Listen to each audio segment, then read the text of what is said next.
Cancer വന്നിട്ടുള്ള ഏതൊരാളെയും എടുത്തു നോക്കിയാൽ നിങ്ങൾക്കറിയാം അയാൾക്ക് ഉറപ്പായിട്ടും ഒരു ഓറൽ ഇൻഫെക്ഷൻ എന്തായാലും വന്നിട്ടുണ്ടാവും.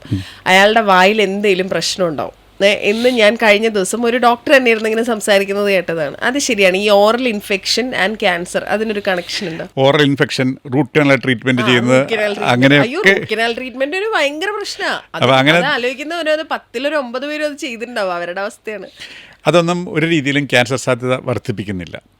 അത് ഒക്കെ ഈ പറഞ്ഞ സോഷ്യൽ മീഡിയ കാര്യങ്ങളാണ്. ഇത് ഒറിജിൻ ചെയ്തത് അമേരിക്ക തന്നെയാണ്. ഈ പറഞ്ഞ റൂട്ട് കനാൽ ട്രീറ്റ്മെൻറ്റ് ചെയ്ത് കഴിഞ്ഞ് കഴിഞ്ഞാൽ ഈ സ്യൂഡോ സയൻസുകാരാണ്. അവിടെയുണ്ട് ഡോക്ടർ എറിക്ക് എന്നൊക്കെ പറഞ്ഞ കുറേ ആൾക്കാരുണ്ട്. അതായത് ഇതുപോലെ ഒരു സെൻറ്റൻസ് കിട്ടിക്കഴിഞ്ഞ് കഴിഞ്ഞാൽ അത് വെച്ച് അങ്ങ് വരും. അപ്പോൾ ഇതിനകത്തുള്ള വെച്ചാൽ റൂട്ട് കനാൽ എന്ന് പറഞ്ഞു കഴിഞ്ഞാൽ അല്ലെങ്കിൽ ഓറൽ ഇൻഫെക്ഷൻ എന്ന് പറഞ്ഞാൽ ഇൻഫ്ലമേഷനാണ്. അപ്പോൾ അത് നമ്മുടെ ശരീരത്തേക്ക് പോകും. ഇപ്പോൾ ക്രോണിക് ഇൻഫ്ലമേഷൻ ഓക്കെ അത്രയും കിട്ടിയാൽ മതി. പിന്നെ ബാക്കി അവർ കയ്യിൽ നിന്നിട്ട് ക്യാൻസർ ഉണ്ടാക്കുന്നതാണ് പറയുന്നത്. ബേസിക്കലി നമുക്ക് നോക്കിയാൽ ഈ ഓറൽ ക്യാവിറ്റിയിൽ ഇൻഫെക്ഷൻ ഉണ്ടായാൽ അതിനകത്ത് ഇൻഫ്ലമേറ്ററി മാർക്കേഴ്സ് നമ്മുടെ ശരീരത്തിൽ എലിവേറ്റ് ചെയ്യും. പക്ഷേ അതൊന്നും ഒരു ക്യാൻസർ സാധ്യത വർദ്ധിപ്പിക്കുന്ന ലെവലിലേക്ക് പോകുന്നില്ല. പിന്നെ ഈ റൂട്ട് കനാൽ ചെയ്യുമ്പോൾ ഇതെല്ലാം ഈ ഇൻഫ്ലമേറ്ററി മാർക്കേഴ്സ് എല്ലാം ബ്ലഡിൽ കൂടെ ശരീരത്തേക്ക് ചെല്ലും, ബാക്ടീരിയ ചെല്ലും എന്നൊക്കെയാണ്. അതൊന്നും ഒരു മൈൽഡ് എമൗണ്ട് പോയാലും അതൊന്നും ഒരു രീതിയിലും ക്യാൻസർ സാധ്യത വർദ്ധിപ്പിക്കുന്നില്ല. പിന്നെയുള്ളതിൻ്റെ ബേസിക് ഫാക്റ്റ് എന്ന് വെച്ചാൽ ഈ സ്ഥിരമായിട്ട് ഈ വായു മണം വരുന്നവർ അല്ലെങ്കിൽ ഇൻഫെക്ഷൻ ജിഞ്ചിവൈറ്റിസ് അല്ലെങ്കിൽ പല്ല് ഇൻഫെക്ഷൻ വരുന്നവരൊക്കെ എന്തെങ്കിലുമൊക്കെ ബാഡ് ഹാബിറ്റ് ഉള്ളവരായിരിക്കും. സ്മോക്കിംഗ് ഉള്ളവരായിരിക്കും, ആൽക്കഹോൾ അബ്യൂസ് ചെയ്യുന്നവരായിരിക്കും, ഓറൽ ക്യാവിറ്റി വൃത്തിയായിട്ട് സൂക്ഷിക്കാത്തവരായിരിക്കും. അപ്പോൾ അങ്ങനെയുള്ള ആ കാരണങ്ങൾ ഇറ്റ്സെൽഫ് എ ക്യാൻസർ കാരണമാണ്. അത് കാണാതെ ഇവിടെ ഈ ഞാൻ പറഞ്ഞില്ലേ ഈ സ്യൂഡോ സയൻസ്, അതായത് ഒരു അറ്റം കിട്ടി പിന്നെ ബാക്കി സ്വന്തം കയ്യിൽ നിന്നിട്ട് പറയുന്നതുകൊണ്ടാണ്. വളരെ വ്യക്തമായിട്ട് ഞാൻ പറയുന്ന വിശേഷം ഇല്ലാത്തൊരു ഗൂഗിൾ ചെയ്ത് നോക്കിയാൽ മതി. അമേരിക്കൻ ഡെൻ്റൽ അസോസിയേഷൻ അവരാണല്ലോ ഈ ഓറൽ ക്യാവിറ്റിയുടെ ആയിരുന്നത്. അതുപോലെ അമേരിക്കൻ ക്യാൻസർ അസോസിയേഷൻ അവരൊക്കെ പറഞ്ഞിട്ടുണ്ട് ഇതൊരു രീതിയിലും ക്യാൻസർ സാധ്യത വർദ്ധിപ്പിക്കുന്നില്ല. ഈ പറഞ്ഞ പോലെയുള്ള ഈ സ്യൂഡോ സയൻസ് പ്രചരിപ്പിക്കുന്നവർ ഇങ്ങനെ പറയും. അതായത് വായിലെ പല്ലിന് വരുന്ന ഇൻഫെക്ഷൻ അല്ലെങ്കിൽ അതുപോലെ ഈ റൂട്ട് കനാൽ ചെയ്താൽ നിങ്ങൾക്ക് ക്യാൻസർ സാധ്യത വർദ്ധിക്കുന്നു. ഒരു രീതിയിലും പേടിക്കേണ്ട. നല്ലപോലെ റൂട്ട് കനാൽ ചെയ്താൽ നല്ല രീതിയിൽ ചവച്ച് ഭക്ഷണം കഴിക്കാൻ പറ്റും. അത് കൊള്ളാം. കൂട്ടത്തില് ഈ അടുത്ത്, അതായത് ഇപ്പോഴല്ല, കുറച്ച് കാലമായിട്ട് ഈ പേരുദോഷം കേൾക്കുന്ന ഒരു സാധനമാണ് നമ്മുടെ പെർഫ്യൂംസ്, ഡിയോഡ്രൻസ്. എക്സാക്ട്ലി, ബോഡി ഡിയോഡ്സ് ഉണ്ടല്ലോ, നമ്മൾ ബോഡിയിൽ റോൾ ഓൺ പോലത്തെ സാധനങ്ങൾ ഉപയോഗിക്കുന്നത്. ഡയറക്റ്റ് ബോഡിയിൽ ഇത് അപ്ലൈ ചെയ്യുന്നത് ഇസ് ആക്ച്വലി നോട്ട് ഗുഡ് എന്ന് പറയും. അത് ഈ പറഞ്ഞതുപോലെ ഒരു ക്യാൻസർ കോസിങ് സാധനമാണ് എന്ന് പറയും. അതെ, നമ്മൾ ഏറ്റവും കോമൺ ആയിട്ട് നമ്മൾ ഈ ഡിയോഡറൻസ് അല്ലെങ്കിൽ ആൻറ്റി പെർസ്പിറൻസ് ഉപയോഗിക്കുന്ന ആംബിറ്റിലാണ്. അപ്പോൾ ആംബിറ്റിൻ്റെ അടുത്തുള്ളതാണ് ബ്രസ്റ്റ്. അപ്പോൾ അത് ബ്രസ്റ്റ് ക്യാൻസർ സാധ്യത വർദ്ധിപ്പിക്കുമെന്ന് സോഷ്യൽ മീഡിയയിൽ പറയുന്നുണ്ട്. പക്ഷേ എന്താണ് ഈ ഇതിൻ്റെ വാസ്തവം പറയുന്നത് എന്ന് പറയുന്നത്, നമ്മൾ എന്താണ് ഈ ഡിയോഡറൻ്റ് അല്ലെങ്കിൽ ആൻറ്റി പെർസ്പിറൻസ്, രണ്ട് സാധനമാണ് കമ്പൈൻ ചെയ്ത് വരുന്നത്. ഒന്ന് അതിൻ്റെ അകത്തെ നമ്മുടെ എന്താ പറയണേ ഡിയോഡറൻ്റ് പാർട്ട്. അപ്പോൾ അവിടെ എന്താ ചെയ്യുന്നതെന്ന് വെച്ച് കഴിഞ്ഞാൽ അവിടെ ഈ മണം വരുന്നത് എവിടെയാണ്? ഈ നമ്മുടെ ആംബിറ്റിൽ ബാക്ടീരിയ വളരുന്ന സ്കിന്നിലെ ഇതിൽ പ്രോഡക്ട്സ് ഉണ്ടാക്കുമ്പോഴാണ് മണം വരുന്നത്. അപ്പോൾ ആ ബാക്ടീരിയ കൊല്ലാനുള്ള ഒരു ആൻറ്റിസെപ്റ്റിക്കാണ് ഈ ഡിയോഡറൻ്റ് എന്ന് പറയുന്നത്. പിന്നെ ഒരു അല്പം നമുക്ക് ഒരു കംഫർട്ട് കിട്ടാൻ ഒരു മണം ഉള്ള ഒരു സംഭവം കൂടെ ചേർക്കും.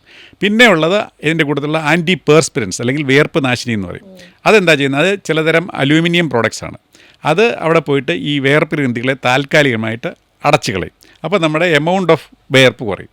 അപ്പോൾ ഇത് രണ്ടും കൂടെ വരുമ്പോഴാണ് നമുക്ക് ഈ വിയർപ്പനാറ്റം ഉണ്ടാവാതെ നമ്മൾ കംഫർട്ടബിളായിട്ട് പോകുന്നത്. പക്ഷേ ഞാൻ ഇത്രയും വിശദീകരിച്ച് പറഞ്ഞത് ഇതിലെന്തെങ്കിലും സാധനം ക്യാൻസർ ഉണ്ടാക്കുന്നുണ്ടോ? ഒന്നുമില്ല. എല്ലാം വളരെ സിമ്പിളായിട്ടുള്ള സാധനമാണ്. അപ്പോൾ അതൊരു രീതിയിലും ബ്രസ്റ്റ് ക്യാൻസർ സാധ്യത വർദ്ധിപ്പിക്കുന്നില്ല. പിന്നെ ഇവർ പറയണമെന്ന് വെച്ച് കഴിഞ്ഞാൽ അലുമിനിയം, ഇതിനകത്ത് അലുമിനിയം ഉള്ളതുകൊണ്ട് അലുമിനിയം കയറിയാൽ ക്യാൻസർ. അലുമിനിയം ഒരു രീതിയിലും ക്യാൻസർ സാധ്യത വർദ്ധിപ്പിക്കുന്ന ഒരു മെറ്റലല്ല. അപ്പോൾ അതുകൊണ്ട് ഈ ഡിയോഡറൻറ്റും അല്ലെങ്കിൽ ആൻറ്റി പെർസ്പിറൻസും നിങ്ങൾക്ക് ധൈര്യമായ ആംബിറ്റിൽ ഉപയോഗിക്കാം. ഒരു രീതിയിലും ബ്രസ്റ്റ് ക്യാൻസർ സാധ്യത വർദ്ധിക്കുന്നു. ആണോ? ഈ ബ്രസ്റ്റ് ക്യാൻസറിൻ്റെ അറിയുമ്പോൾ നമ്മൾ വിട്ടുപോയൊരു കാര്യമുണ്ട്. നമ്മൾ മിക്കവാറും സെൽഫ് എക്സാമിനേഷൻ ചെയ്യുന്നുണ്ട്. ലംസ് ഒന്നുമില്ല, അല്ലെങ്കിൽ ബ്രസ്റ്റിന് പ്രത്യേകിച്ച് വ്യത്യാസമൊന്നുമില്ല, പെയിൻ ഇല്ല, ഒന്നുമില്ല. ഇതുപോലെ ഡോക്ടർ പറഞ്ഞ ഒരു സിംറ്റംസും ഇല്ല. Does that mean I M cancer free? നമുക്ക് മുഴയില്ല എങ്കിൽ ക്യാൻസർ ഇല്ല നമ്മൾ അർത്ഥമാക്കുന്നില്ല. അല്ലാത്ത രീതിയിലുള്ള പ്രശ്നങ്ങൾ ഞാൻ നേരത്തെ ഒരു പ്രാവശ്യം പറഞ്ഞതാണ്. നമ്മളുടെ നിപ്പിൾ റിട്രാക്ഷൻ, നിപ്പിൾ ഉൾവലിയുക, അല്ലെങ്കിൽ ബാക്കിയുള്ള സിംറ്റംസ് ഉണ്ടെങ്കിൽ നമുക്ക് ബ്രസ്റ്റ് ക്യാൻസർ സാധ്യത.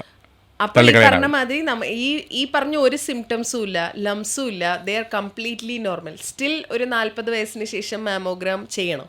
നമ്മൾ സിംറ്റംസ് ഒന്നും ഉണ്ടാകുന്നതിന് മുമ്പ് ചെയ്യാൻ വേണ്ടിയാണ് നമ്മൾ സ്ക്രീനിങ്. നോർമൽ ആൾക്കാരാണ് ചെയ്യേണ്ടത്. അവരെയാണ് നമ്മൾ സ്ക്രീനിങ് എന്ന് ഉദ്ദേശിക്കുന്നത്. അവർ ഡെഫിനറ്റ്ലി ചെയ്യണം.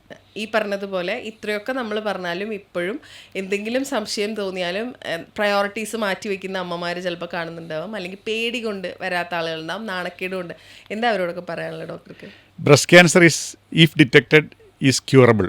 അതാണ് അവരോട് പറയേണ്ടത്. അപ്പോൾ അത് ക്യൂർ ചെയ്യാനാണെങ്കിൽ ആദ്യമേ കണ്ടുപിടിക്കണം, പ്രാരംഭത്തിൽ കണ്ടുപിടിക്കണം. പ്രാരംഭത്തിൽ കണ്ടുപിടിക്കുന്നത് ഡോക്ടറല്ല, നിങ്ങൾ തന്നെയാണ്. നിങ്ങൾ ശ്രദ്ധിച്ചാൽ നിങ്ങൾക്ക് ആശുപത്രിയിൽ പോകാതെ സെൽഫ് ബ്രസ്റ്റ് എക്സാമിനേഷൻ വഴി നിങ്ങളുടെ ബ്രസ്റ്റിലെ ചേഞ്ചസ് കണ്ടുപിടിക്കാം.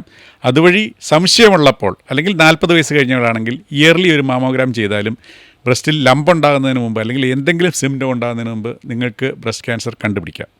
അങ്ങനെ കണ്ടുപിടിച്ചാൽ പൂർണ്ണമായിട്ടും നിങ്ങൾക്ക് നിങ്ങളുടെ അവയവം നഷ്ടപ്പെടാതെ, കീമോതെറാപ്പി ഇല്ലാതെ ഒക്കെ നിങ്ങൾക്ക് ചിലപ്പോൾ ബ്രസ്റ്റ് ക്യാൻസർ ചികിത്സ പൂർണ്ണമാക്കാൻ പറ്റും. അതുകൊണ്ട് നിങ്ങളെല്ലാവരും ഈ ബ്രസ്റ്റ് സെൽഫ് എക്സാമിനേഷൻ 40 കഴിഞ്ഞവരാണെങ്കിൽ ഇയർലി മാമോഗ്രാം ഇത് തീർച്ചയായും ചെയ്യണം. അങ്ങനെ അത് നമുക്ക് ബെനിഫിറ്റ് ഉള്ളതാണ്.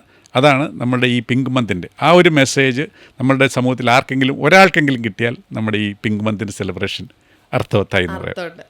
ഓക്കെ, ഒരു കാര്യം കൂടെ ഞാൻ ചോദിക്കട്ടെ. മാമോഗ്രാം എന്ന് പറയുമ്പോൾ ഈ പറഞ്ഞ പോലെ എന്തൊക്കെ പറഞ്ഞാലും അതൊരു എക്സ്റേ പോലെ ഒരു പ്രോസസ്സാണ്. അപ്പോൾ അതിനോടൊരു പേടി ഉണ്ടാവില്ല ആളുകൾക്ക്. അപ്പോൾ സെൽഫ് എക്സാമിനേഷൻ ചെയ്തു, എവിടെയോ ഒരു ഡൗട്ട് ഉണ്ട്, മാമോഗ്രാം അല്ലാതെ നമുക്ക് എന്തെങ്കിലും ബ്ലഡ് ടെസ്റ്റുകൾ ത്രൂ ഇതിൻ്റെ ഇൻഡിക്കേഷൻ കുറച്ചും കൂടെ അന്ന് മാമോഗ്രാം ചെയ്യാമെന്ന് തീരുമാനിക്കാൻ ചെയ്യാൻ പറ്റുന്ന ബ്ലഡ് ടെസ്റ്റുകളുണ്ടോ?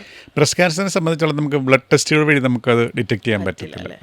അപ്പോൾ ശരി ഡോക്ടർ, അപ്പോൾ thank you so much. It was A wonderful conversation. Thank you so much. Okay.